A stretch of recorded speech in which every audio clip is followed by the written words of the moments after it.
बिस्मिल्लाहिर्रहमानिर्रहीम। अस्सलाम वालेकुम। नाज़रीन इकराम, गोगतुक एल्ब के हवाले से हमारे शकूक बढ़ते जा रहे हैं कि आया उन्होंने कुरुलुश उस्मान छोड़ तो नहीं दिया। और इस शक के पैदा होने की वजह यह है कि जैसा कि आप लोगों को पता है कि कुरुलुश उस्मान के तमाम अदाकार अपने इंस्टाग्राम अकाउंट्स पर कुरुलुश उस्मान की आने वाली किस्त का ट्रेलर जरूर अपलोड करते हैं, लेकिन इस बार गोगतुक एल्ब के अकाउंट पर किसी किस्म का कोई ट्रेलर जारी नहीं हुआ और नाजरीन ये सोचने पर मजबूर हो गए हैं कि आया गोगतुक एल्ब भी सामसा चाउश की तरह एकदम ड्रामे से गायब हो जाएंगे या कोई और वजह है।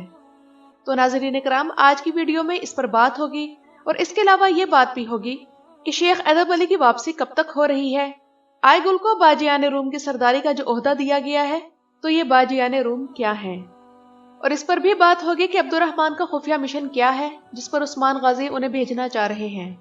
और इसके अलावा किस्त नंबर 43 के हल्के फुल्के रिव्यू के अलावा अगली आने वाली किस्त के बारे में भी तबसरा किया जाएगा। तो रोशनी लाइट चैनल की इस वीडियो में सबसे पहले हम बात करेंगे शेख अदब अली की वापसी के बारे में कि शेख अदब अली कहाँ हैं और इनकी वापसी कब तक होगी। नाज़रीन इकराम, अगर मैं ये कहूँ कि सल्तनत उस्मानिया के क़याम में जितना हिस्सा उस्मान गाजी का है उतना ही शेख अदब अली का है, तो आप लोग कहेंगे कि आप कैसी बात कर रही हैं, मगर ये बात हकीकत है।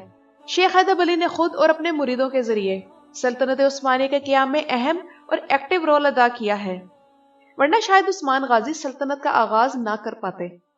इस बारे में तफसील फिर किसी वीडियो में, मगर हमें यह मालूम था कि शेख अदब अली का किरदार अदा करने वाला अदाकार ये सीरीज दूसरे सीजन में छोड़ चुका है। मगर कुरुलुश उस्मान की इस किस्त में बाला ने तफसील से बताया कि वो हज पर गए हैं और जल्द आ जाएंगे। हो सकता है कि इस अदाकार के साथ बोजदाय का पैचअप हो गया हो या फिर अब कोई नया अदाकार लिया जाएगा, ये देखना बाकी है। उस्मान गाजी ने आय गुल को बाजियाने रूम का सरदार बना दिया है। बाजियाने रूम कौन है? ये दुनिया की सबसे पहली और सबसे कदीम औरतों की तंजीम थी। इस पर अगर आप लोग वीडियो देखना चाहते हैं तो मुझे कमेंट सेक्शन में जरूर बताइएगा। यानी दुनिया में सबसे पहली औरतों की तंजीम बनाने का सेहरा भी तुर्कों के सर जाता है। और मुख्तसरन मैं यहाँ आपको ये बता दूं कि एनातोलिया में औरतों की यूनियन को बाजियाने रूम कहते थे, मगर तारीख के मुताबिक बाजियाने रूम की सरदार बाला खातून थी। मगर खैर, ड्रामे में थोड़ा बहुत चलता है। अगर मैं इस किस्त के हवाले से बात करूं तो ये सॉलिड एपिसोड थी। इसका पेस अगरचे स्लो था मगर बहरहाल अच्छी किस्त थी। लेकिन मैं यहाँ ये बात कंफर्म कर दूं कि मंजर निगारी और डायलॉग्स के हवाले से कुरुलुश उस्मान को कोई भी पीछे नहीं छोड़ सकता। दिर्लिश एर्तुगरुल की तरह कुरुलुश उस्मान के बेहतरीन डायलॉग्स ही इसकी खास बात है। इसके अलावा कुरुलुश उस्मान में कदम कदम पर अहादीस का तज़किरा, बदर और ओहद का जिक्र और बात बात पर माशाअल्लाह और इंशाअल्लाह के अल्फाज, ये खूबियां मैंने किसी और तुर्क ड्रामे में नहीं देखी। सावची बे का बेटा बेहोजा अपने बचपने की वजह से कैद हो चुका है और बिल्कुल ऐसी सिचुएशन है कि जैसे बच्चों को समझाते हैं कि घर से बाहर न जाना वरना भूख आ जाएगा। इसी तरह बेहोजा भी कबीले से निकला और आया निकला जैसे शैतान के हत्थे चढ़ गया। लीना खातून को अगली किस्त के ट्रेलर में दिखाया जा रहा है कि वो उस्मान गाजी को कोसने और ताने दे रही है। लीना सख्त गुस्से में है और हो सकता है कि उस्मान गाजी के खिलाफ फिलैतियुस से दोबारा राब्ता कर ले और जैसे ओराल बे की बीवी थी उस तरह का किरदार अदा करे। तारीख के मुताबिक तो सावची बे और बेहोजा से पहले सावची की बीवी एना सुल्तान शहीद हुई थी और इसके बाद बेहोजा और उसके बाद सावची बे। मगर हो सकता है कि राइटर अगली किस्त में पहले बेहोजा और बाद में सावची बे को शहीद कर दे, या फिर पहले सावची बे को कि जब वो अपने बेटे को छुड़ाने जा रहे हों। जाहिर सी बात है कि आप एक वक्त में या तो डॉक्यूमेंट्री बना सकते हैं या फिर ड्रामा। इसलिए बोजदैक ने भी तारीखी किताबों के वाकयात के गिर्द अपनी कहानी बुनी है, मगर हालात और वाकयात की तब्दीली के साथ। नाज़रीन इकराम, बुरान की एक्टिंग इस किस्त में बेहतरीन थी। बुरान बड़ा फनकार निकला। उन्होंने एक सिंगर का बहरूप बहुत अच्छा भरा और अपने साथियों को उस्मान गाजी ने जिस तरह जेल से आजाद करवाया, तो मुझे वो तारीखी हकीकत याद आ गई कि तुर्क कभी अपना आदमी पीछे नहीं छोड़ते। उस्मान बे ने दुंदार को इसी काम पर लगाया जिसमें वो माहिर है, यानी तजारत। जहां पैसा होगा वहीं दुंदार बे मिलेंगे। और इससे मुझे याद आया कि दिर्लिश एर्तुगरुल में किस तरह अमीर सादुद्दीन कोपैक ने दुंदार को बेवकूफ बनाकर हालनी बाजार बेचने पर राजी किया था, और अब पोप के ये जासूस दुंदार को अपना ईमान और उस्मान गाजी की सरदारी की बैत बेचने पर राजी करेंगे। हजल खातून जिस तरह सौद के बाजार में नारे लगाती दाखिल होती है, ऐसा लगता है कि कोई कला फतह करके आ रही हो। और कुरुलुश उस्मान में एक्सो की सूरत में जो नई अदाकारा शामिल की गई है, वो हजल की जासूस निकली और एक्सो की सूरत में हसन अपना जासूस उस्मान बे के खेमे यानी सरदार के खेमे में दाखिल करना चाहती है।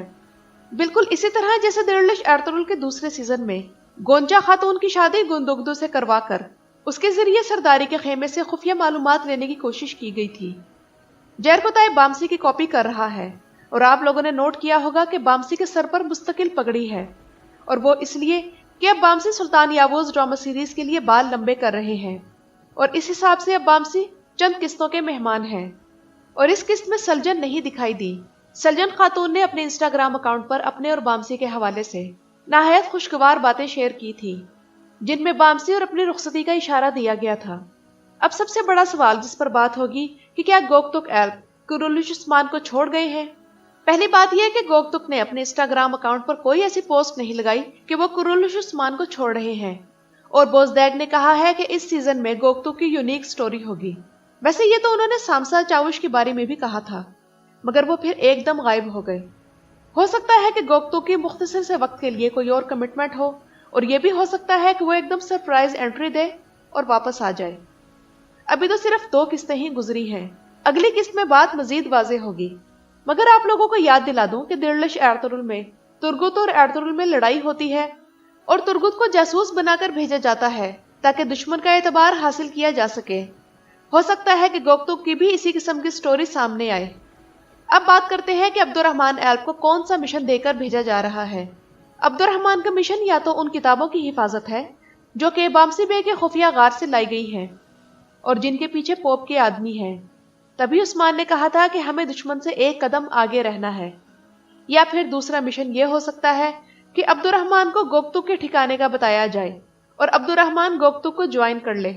और मिशन ये होगा कि निकोला ने जैसे कि कहा था कि कुमान तुर्क और मंगोल भी उसके साथ होंगे, तो गोकतुक को भी तरगून के साथ इसलिए निकाला गया है कि कुमान तुर्कों पर नजर रखी जाए कि वो क्या कदम उठाते हैं और किसी ऐसे वैसे कदम से या निकोला के साथ इत्तेहाद से गोकतुक इन्हें बाज रखे और अब अब्दुर्रहमान भी गोकतुक के साथ मिल जाए।